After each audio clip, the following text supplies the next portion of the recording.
afternoon. Hi, Rina. How are you? I'm good. I'm good. How are you? How is Malaysia? Are you missing home? Of course, I have been here in Singapore for at least almost 9 months now. Wow. Okay. So at the time, you just happened to be in Singapore during that time, during one of your work, I suppose. I am actually based in Singapore since like 1998. Oh, it's a long time Yeah. ago. So Singapore is Okay. like home. Home. Yeah, right, But I right. managed to actually go back to Malaysia last year Mm-hmm. around June. So I stayed for 3 months. All Those right.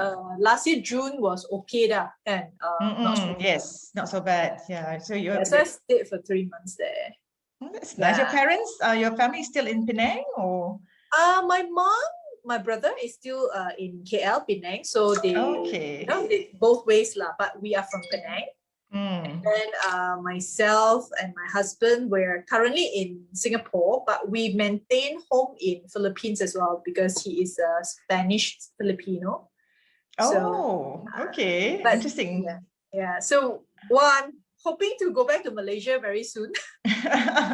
Yeah, I can see the cases all coming down, but I guess we'll need some time, a little bit more time, right? Yeah, because our vaccination role has been quite slow, unfortunately. And only now they're wrapping up the procedure. Hopefully, they will things will get them a bit more leeway by September. So yeah. But how's it like in Singapore? You can be out and about already by now, or? We are allowed 5 people, but because of the sort of surge of unlinked cases last 3 weeks ago, so we are put on a conditional circuit breaker. So no dine-in allowed. So just this week, 5 people are allowed to gather, but like, what's the point of gathering 5 people? I mean, yeah. So the poor hawkers, like all this retail business and food business is suffering quite a bit. But I think situation will be much better come August, because by then the government has projected that they should have about 70% of the population vaccinated. Yeah, at least one shot lah. Yeah.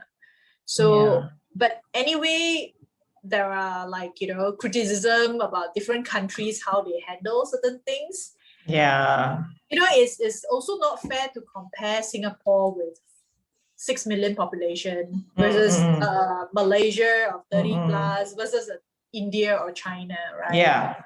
And also the resources that the country has, right? So I guess everyone is just trying to do the best. But one thing I was just questioning myself is like some countries, the government definitely don't have enough resources to sort of sponsor everyone.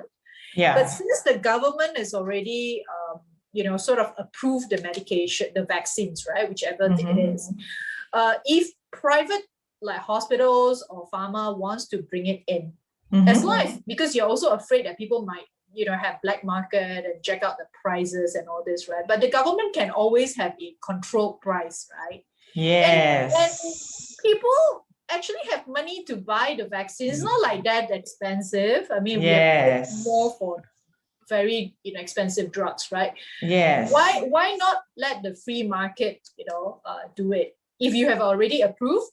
And of course you can appoint whoever it is, but I'm sure hospitals have the capability to bring it in. Yeah.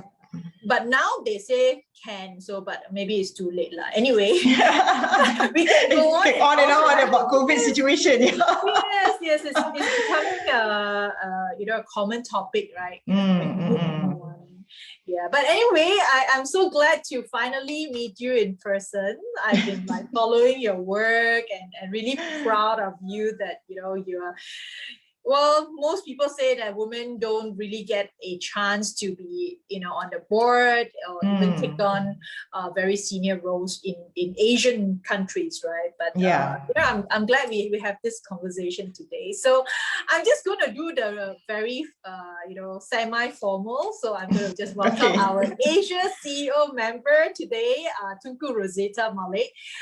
Thank you so much for your time. I know you're very busy, but I'll make sure that these 30 minutes we're going to encapsulate whatever we can get out of you, right? Because I'm sure a lot of women, whether they are still students, whether they are actually in their mid-career, is always a dilemma for us, right? So maybe I could, just to let our other members, know a little bit about yourself, right? I know you have an illustrious career in the banking sector for almost 17 years. So I did stalk you and follow. I just wanted you to share, in your almost 2 decades of banking career, right? What are one or two things that you've learned in the corporate sector, being a banker? One or two things, highlights, low lights, we all have ups and downs. Right? Or what would you tell your, 25-year-old, 30-year-old self if you were still in the bank today? Very interesting question, Rina. I think if you put in the work, especially when you're young, the work the long hours is required. You can't run away from that. There is no shortcut, actually. And the beauty of being in the bank, even though it's still very much male dominated, but because I was in the client facing, I was in the stockbroking side investment banks, very, very long hours, but you do get very, very understanding and good clients. So at the end of the day, as long as you have the knowledge, and to me as a woman, we have the extra advantage, for example, because more often than not, I think most men and women would rather deal with a woman because of who we are, our approach, our demeanor itself. I think we have that advantage. And I think, not to say we should take advantage of that, but I think we should be smart in utilizing what we have, our skills, our knowledge, and also the way we approach people. I think as women, we are more natural with people. It's also all about people, right? It's all about relationship. Exactly. Right. So you may be the most brilliant person on earth or the best knowledge, but if you don't connect with your client, or you have a rapport, it's a longer battle for you. So to me, I think that's the most, for me, I still believe that relationship, at the end of the day, it's all about relationship, trust, build that relationship, So even though I've left the banking sector for a long time, I'm still in touch with my clients. We are friends, we become friends. And I'm proud of them. A lot of these women are CEOs, CIOs, they're at the C-suite level. And I'm super pumped, I'm super excited and proud of their achievements, seriously. Because I think we need more women at the executive level. I mean, we're talking about promoting women on the board, but we skip that layer because that part is more important for me, because at the executive level, you are the one who's making the decisions. You're making the policies. So it's so important to have more women at that C-suite level than on the board. But that's my personal opinion, Yeah. I mean, if you don't actually nurture them on the management level, right? You takkan you can jump, because at the board level is strategy, it's big. But how do you do strategy if you don't experience in the minor things, in how the business works, right? You are absolutely spot on, because I look at all the the upcoming technology companies, the big companies, right? Unfortunately, I like to compare even listed companies, right? The management, women, maybe roles like often is HR. Yes, the traditional HR. But I'm like, why? Yes. I'm really wondering why. Well, but just like what you say, right? HR is perhaps the perception is really you need to deal with people. Therefore, women are good at it, which is perfectly fine. But I think women can do more than just HR. Yes, absolutely. So I think there are a couple of stakeholders or culprit in helping to actually bring us to this situation that we have, right? Why people or companies are not actually opening up more opportunities for women, right? At the management level. Yeah. One of the discussion I have is with another like super power lady is that it says sometimes it's also because women being women, we have priorities. So we may be super pumped when you are climbing up the corporate ladder, then we fell in love, then we go in, then we are all like priorities change. That's right. But I guess your priorities can change, but I guess it's really up to the individual how that person wants to manage her time. If you want to dedicate more time to the family, or you still want to do a balanced thing. In the past, I guess without technology, people have to physically go to work, maybe a bit harder.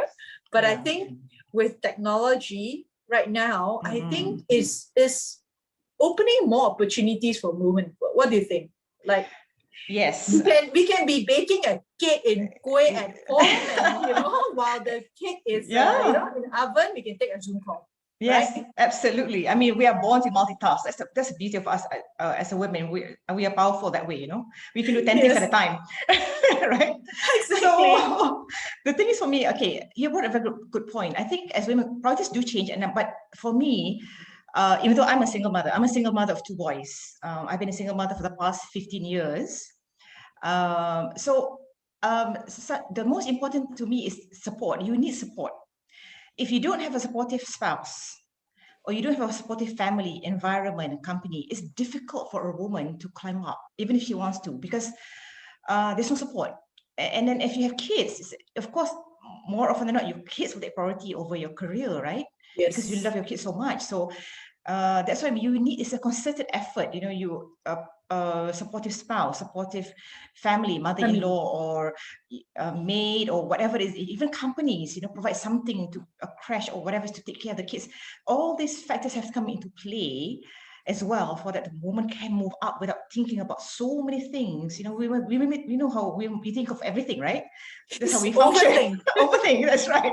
We think of everything. So, and the burden of taking of children, taking care of aging parents, still falls on the woman. It doesn't fall to the man, right? I think this is a global issue, not just in Malaysia, but we are expected to a large extent, like, it's your job, you're the woman. But it's always like that. You're right. Even if it is sometimes not our problem, not our pasal, right? We can't just sleep without, like, I guess guys, the nature, right, is nothing wrong or right, but women, we tend to do a little bit more when it comes to relationship. We probably like, I hate you, but then after that the heart is like, we're soft-hearted. Everything, we're all soft-hearted, no matter how strict or garang we are, right? At the end of the day. Well, interesting, because I think in Malaysia itself, right, I've been out of Malaysia for almost 20 years, but recently I've started to do more work, and of course plan to go back and hopefully retire in my favorite island, called Penang. I'm seeing, I'm so glad that there's this 30% club, and I'm seeing, a lot more women actually taking, leadership position. But the whole entrepreneurship trend, right? The startups coming up in the last 20 years also, allow women to start something small, right? To me, I know that after you left your banking career, you have actually ventured into your own business and all this, right? Maybe we will then shift our conversation to your entrepreneurial journey. For me, right, people always ask, what's your definition of entrepreneur? I said, it's probably someone that wants to take a little bit more risk, want to have that freedom of doing something they are passionate about, right? Even, it doesn't have to be a unicorn or a multi-billion-dollar company, then you call it a company or enterprise. Even a machi, even someone selling food at the roadside, they are entrepreneurial. Compared to someone who just sit at home and say, "Alamak, why the world is not fair to me." Yes, So for me, I think that is the spirit of entrepreneurship. Doing something different, doing something new, and along the way, because of you're doing this, right? Then you basically build financial freedom for yourself, time freedom, right? Yes, that's right. So how is your entrepreneurial journey been? Like, is it difficult for you to shift from bank prestigious to become an entrepreneur? Well, I'd be lying if I say no, because obviously the name is there, right? It's very scary. I mean, to jump from a brand is a CIMB and to go out there on my own, it was scary. So I jumped into the F&B line because I had a friend who was in that line already. Right. And there was a few facts which I left because after 17 years, I wanted to try something new. And I think something had to give, I mean, as a single mother, I want to spend time with my kids. So I said, something's got to give, right? In life, you can't have everything. It's a myth. You cannot have everything. It cannot have the best of both worlds. Cannot. Something has got to give in life. I believe in that, Yes, definitely. So I left and but we were, like it then in F&B, we were supplying halal food to Kemaman Port Base in Terengganu, So and this funny thing is, Rina, we don't know anything. I don't know anybody from anybody. Okay, so we just started cold calling. Imagine at this age of 40, you're cold calling somebody you don't even know, But they were quite receptive. So I drove down. I was in Terengganu a lot, meeting people, selling our food, and it turned out, it was good. It was good running for 2 years. It also had Malaysian Airlines as our client. So nice. Yeah, so it was very interesting journey because in CIMB you only meet with corporate people, right? But when you leave the corporate world, you realize, oh my God, it's a much bigger world out there. People think differently, you approach differently. It's like, wow, this is something different. You really have to change your mindset on how you approach different people. So it was a massive learning curve for me because I don't know anything else, But being able to actually, sort of really pivot from your comfort zone of really working with a bank. I'm sure you have a big team working for you. Anything that you probably want to do is like, hey, do it. Yes. But now you have to roll up your sleeve. You have to really go down like macam turun padang, right? Literally, like kuli lah. You are the boss, you are the driver, you are the secretary, you are everything, right? One woman show like that lah. So, but it comes with joy of probably knowing that actually there's actually a different world out there. Absolutely. I've got friends who are like very high corporate, CEOs and all this, right? They are so afraid to step out of that comfort zone and try something. But the limit is really in your head, in your kepala. It's like, you are the one limiting yourself because nobody built a wall around you. It's your invisible wall that say, oh, because I was once there, therefore, I cold call. Oh my God. But sometimes it's you who actually put all these negative thoughts in your mind, but you don't even know, like the other person's like, oh hi, you actually called me. So these are the mindset that's all of us have to learn to overcome. Because it's our little evil brain here, like half of it say do it, half of it say you don't do it lah. So it's the self-limiting, and that's like you say, women, we overthink. If men already like that, then women, oh my God, think until like after 3 days still sitting at home, haven't started the nasi lemak stall. So I always think that for me at least, if I feel like I want to do it, and of course, I have sort of look at the fundamental risk. I'll just do it because if I don't do it, it's zero chance. If I do it, at least I just skip chance. At least you tried, right? You tried. At least you try. You can go say, at least I tried it. Tak jadi tak apa. It didn't happen. It's okay. Go on to the next one, right? Keep on trying. I think step one is to try. Yes. Because if you try and you of course the expectation is like making cakes. You think your first time making cake is going to come out, even you follow 1 to 10, step 1 to 10 from YouTube, right? It will still turn out funny. Yes, but right. You learn how to not to repeat the mistakes, right? So I think that's very crucial mindset that I really hope, our education system will actually impart in our next generation. Right. That's another topic for a whole nother time. Exactly. We could talk about education forever. Exactly. Because I'm, personally, I think, right, students, if they get a chance to meet people like yourself, right, to actually give them a glimpse of, what banking is, what corporate life is, what about transitioning, then they are not so afraid to do it. Because right now, I think I've actually mentored a couple of students from universities. They are like final year taking degree in that accounting and all this, right? I mean, degree in accounting is so yesterday, kan? Yes. And yes.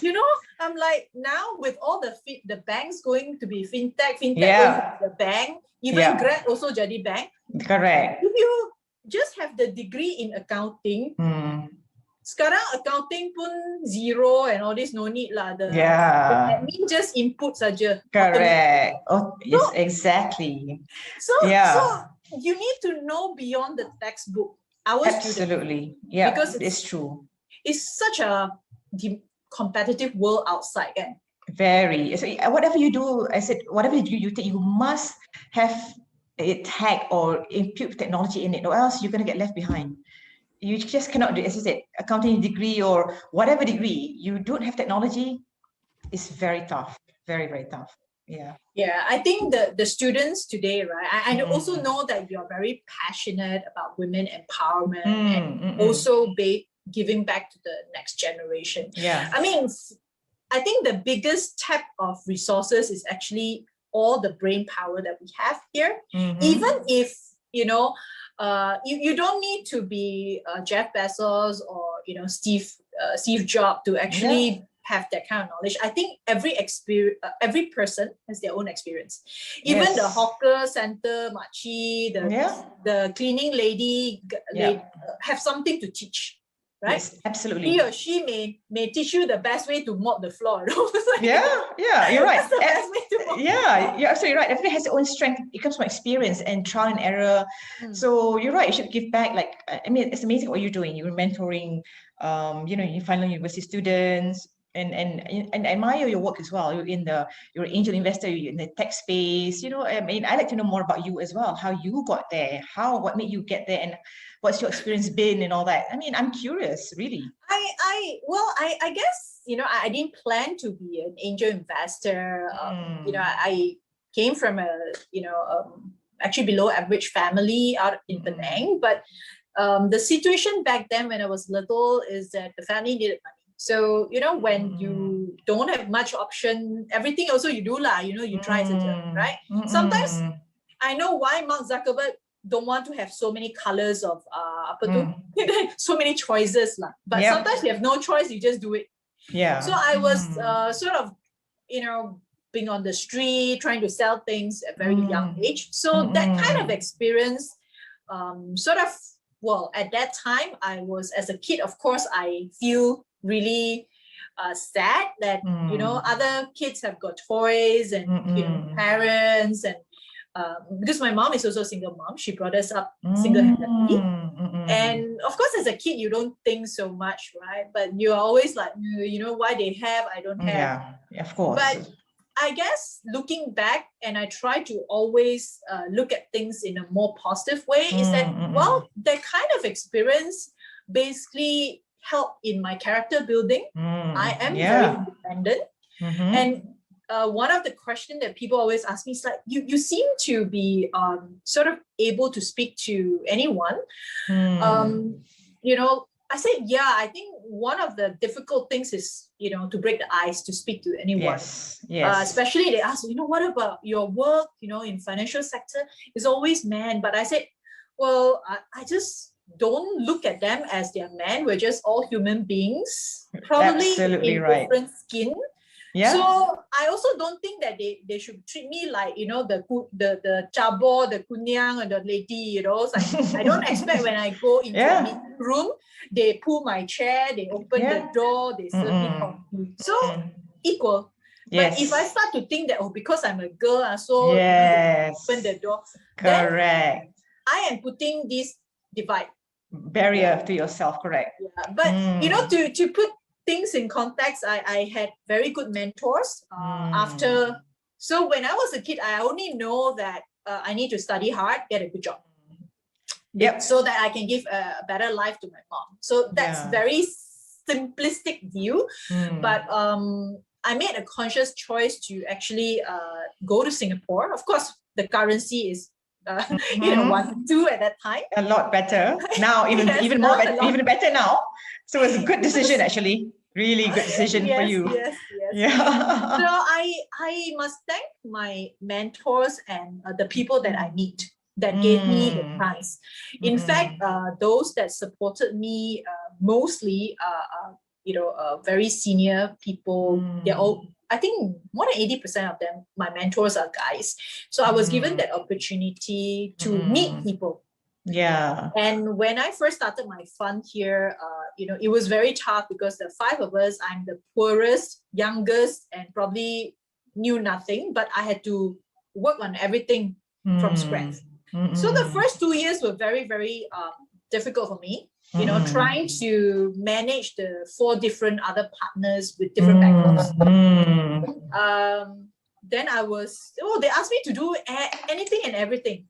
So if I have a mindset that's not so open, I would be like, oh my God, you know, my boss is just want to, you know, make my life difficult, ask me to do every single thing. But I think, you know, I don't know if they have that kind of perception, but I choose to think that, okay, they delegate this to Rina instead of, you know, someone else is because they feel that I could deliver the job.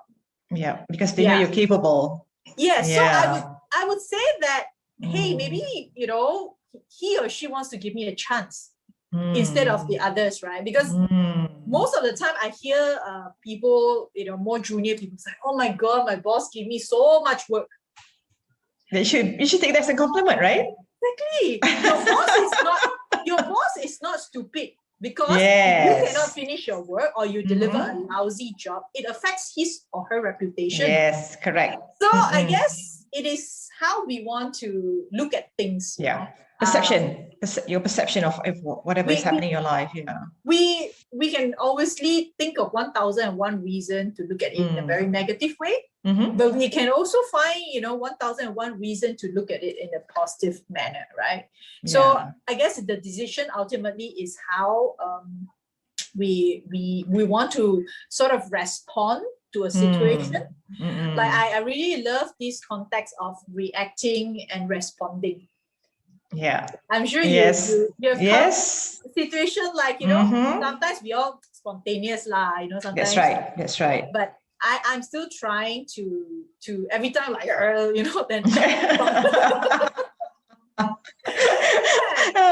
Basically, just going back to my first job, right? When I first came back to Malaysia, working for NCR, it's an American company. Yes. So I studied management information systems at that time. Was quite new, but unfortunately I didn't continue because when I went to NCR, I was applied for a job as systems engineer, and they looked at me like, why did you do sales? I said, I don't know anything about sales, you know. So I said, never mind, I will train you. So okay, fine, you know, we'll see what happens. And when I went to the sales department, there were 30 of us, and there were only 2 women. I was one of them. So even at that time, it was, I would even think about it. As you say, I don't even think about, I'm here to do my job, that's it, you know. And they sent us for training into Sydney for 3 months. So, you know, it was really good exposure. You meet from the regional places. It was good. You know, 2 of us have very similar background because my first degree is also in computer science. And 2 of us have ended up in the financial sector. Yeah, it's so weird. I was in the computer science because you know, hearsay, those days kita a bit bodoh, right? You know, we don't have so much access to information. Yes. Our only information is going to the library, and maybe those very slow computer that you dial up, or you write letter to the those days, and you use Kobo language and the massive dinosaur things, like, oh my God. Now just one click, right? Yes, that's right. and it's interesting to see that, now that, I mean, for me, I'm very thankful to have that computer science or information system background, right? So like yourself right now, you are on the board of Aberdeen, and is traditional banking is slowly like fading away. How financial market reacts. Yesterday, I was just talking to a friend who is a founder of this autonomous AI self-learning, software that basically help the traders predict and all this. Like, but then I asked him one question. It's like, if with all this, system, right? Do you still need us like human beings? Then he answered me, well, you think now we can have autonomous plane flying? Obviously, yes. But would you, take a flight with the autonomous, without a pilot? No. So yes, the trader or the people still has to be there, but software like this help us make more I think wise decision. It helps us with processing like millions or trillions of data, right? Which in the past we were not able to. I mean, we haven't trained our mind to be like that. Maybe we can, but so I wanted to move on to your current work, right? Or being on the board of Aberdeen, and then also on member of the 30% club and all this, right? What are one of the two things that you would want to tell aspiring career women, that is maybe now they are in their mid-careers, and they are thinking of should I focus on my kids, or should I really pursue this? I know that 30% Club is trying to do a lot of things, engagement, support, like you said, right? Support system. Have a mentor, have somebody like it's sisterhood, that actually can share with you, her experience. I think it's good because people, obviously, if you have someone to talk to, comfort level, it makes the journey easier. Yes, definitely.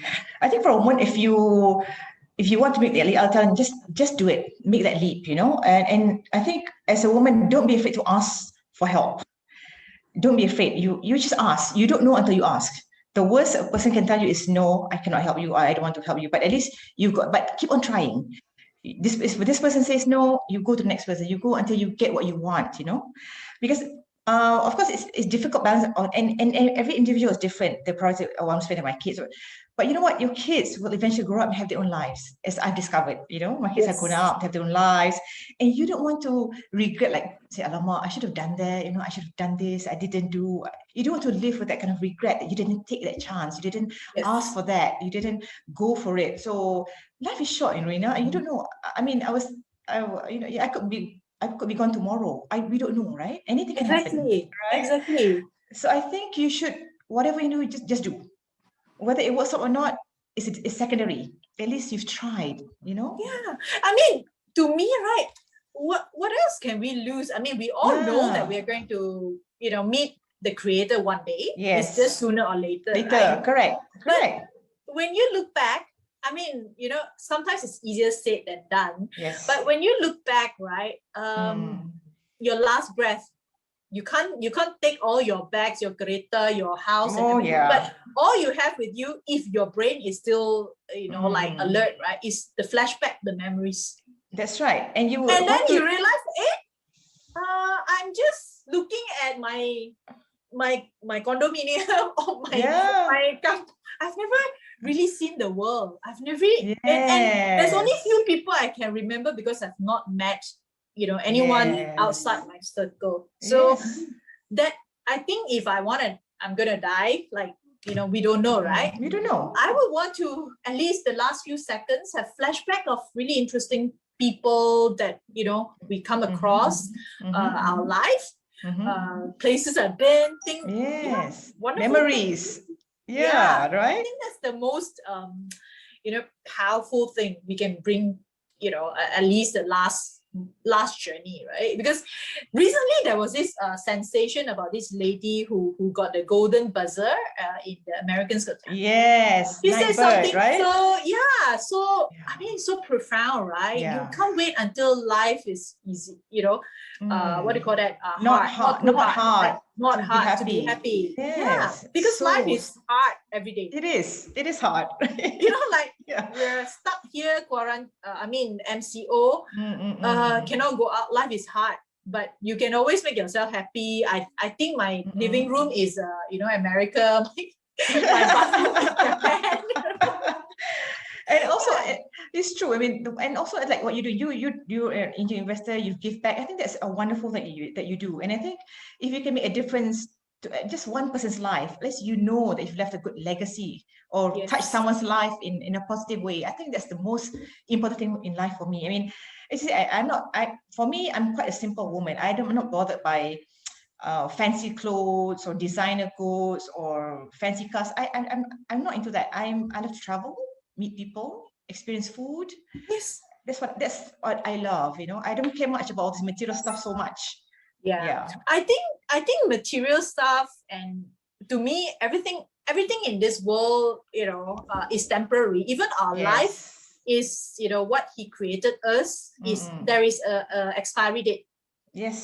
So everything here is temporary, including our lives itself. So I try not to take everything so hard. Like, why must you be so, you know, petty about things? Let it go. Let it go. You know, don't hold grudge. And, you know, if you can, you know, do everything very differently every day. Like, don't run on the same spot. Meet different people. Because I think that is the way to enhance your life broader.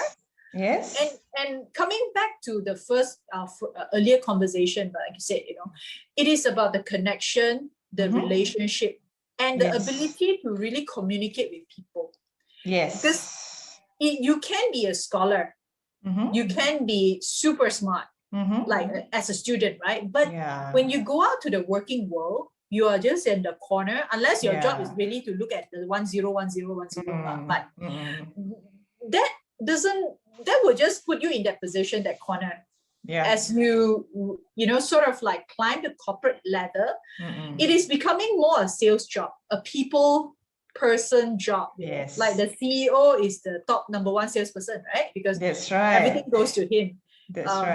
So I'm, you know, really keen to, you know, especially in our country, Malaysia, right? I'm really keen to see how we, you know, those who wish to give back can actually help with, you know, preparing the students to actually, you know, be ready for the world. They don't have to be like, you know, academic is important, but it's not like the only thing in the world, guys. No, definitely not. It's a lot more to life than that. It comes to shape your EQ matters more than your IQ. I believe in that. You know, your attitude, how you handle difficulties, how you relate with people. These are more important attributes than, you know, how brilliant you are. It doesn't matter if you can't, you know, do your work effectively. Interesting. And the last part of the conversation, I wish we had more time, but I'm sure we can schedule another time to talk about, like, so many topics to talk about. Yeah, I really want to talk to you about, you know, maybe, you know, a conversation like this can help, you know, career women with their, you know, career advancement, like, you know, open up their mind on how we can potentially be in that position if you really want it. You would, you know, you're like so garang, you want it, you'll find ways. That's to never give up, you know, try until you get it. But in the context of today, right, I just wanted to, you know, get your, you know, sort of like idea on, so you've done a lot, you've gone through corporate life, you've been an entrepreneur. What is the next big thing for you? What are you looking for? Like, is it, you know, more involvement in social impact work, or you want to travel the world? So where can we find you? Kind of both. No, basically, actually, I come back to the gap. I want to give back in the sense if I can help women at mid level going, they want to go up to C-suite. I want to be given the opportunity to talk to them, mentor them, talk to them, say, look, this is what you should be doing if you really want to do. We understand what your the hurdles that's in front of you, but it's more like a mentor or a coach to them of how they can get to the other level, because there is a big gap there, I believe, and that needs to be addressed. Yes. So until that is solved, it's going to be self-perpetuating, where you cannot get the woman to top, they can make decisions, how they're going to move up. So it's a chain reaction. So I want to give back by doing that, by filling that gap, and of course, travel the world for sure. That would be my dream.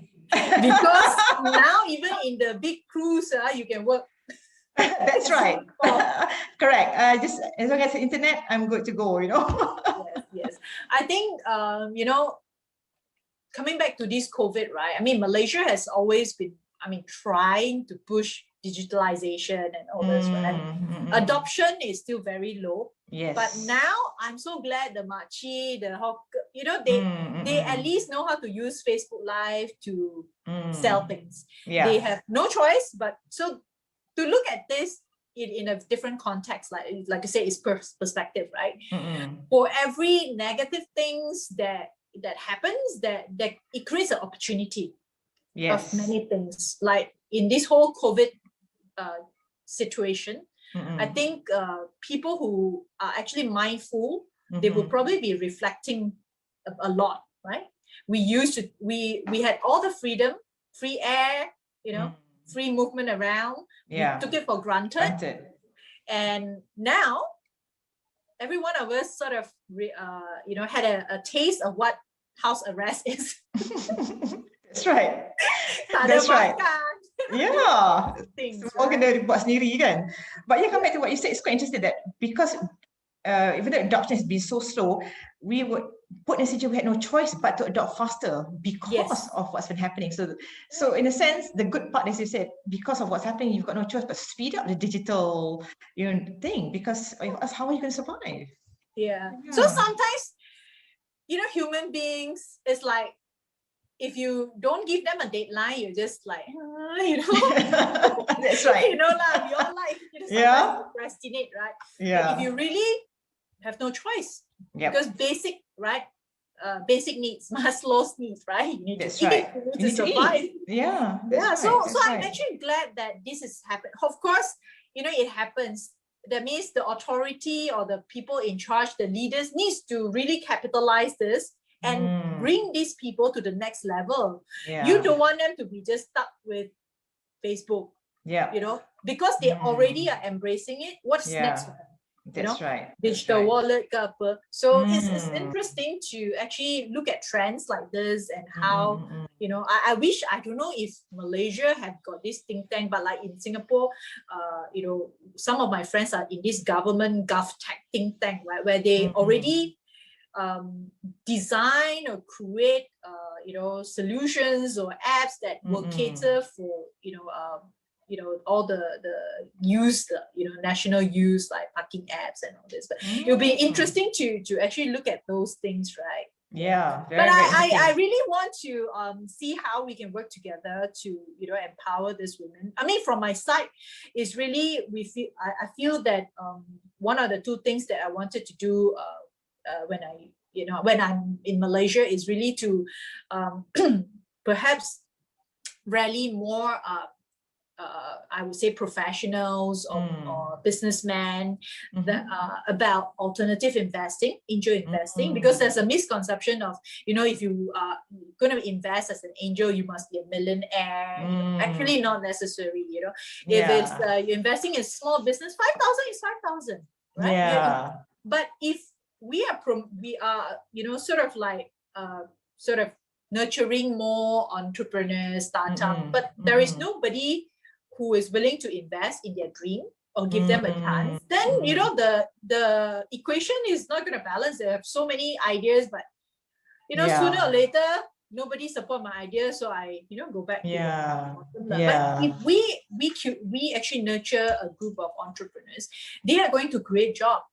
Yes, and that's exactly what we need, right? And precisely. women really make good entrepreneurs. Yes. Especially the micro SMEs. Okay, but yes, if we have that pool, if you look at the entrepreneurs, all these micro ones that I am actually mentoring, more than 50% women. There's this one lady who just sell cosmetic, on Instagram. Few millions sales. But they are stuck at that. They do not know how to scale it up. They are basically just traders. So there are many of them. So is this level? So how do we then, assist them to move forward? To scale up. You're not fading. You potentially can create your own brand. Why are you not thinking about being the next Amway, the Mary Kay, and all this? Correct. So these are very interesting things that I want to go back to Malaysia because I obviously think that I am what I am today because during my school days, some good souls actually gave me a chance, sponsor my studies, and when I was working, somebody believed in what I do, and the best thing we can is to pay it forward because we have received, right? Yes. When you have received it, and because everything is temporary, I think God gave you this gift, and you're supposed to just pass it on like a baton. I completely agree with you, Rina. So I think we have a lot to talk about. Definitely, I look forward to coming back to Malaysia. Yes. Hopefully next month. So anyway, I know you're very busy, but definitely we will have more conversation like this on a separate issue. I really want to see what we can do together. So thank you so much, Tunku Rozita, for your thank you so much, Rina. It's been a pleasure. Yes, you take care, and you too. See you soon in Malaysia. Okay, take care. Bye-bye.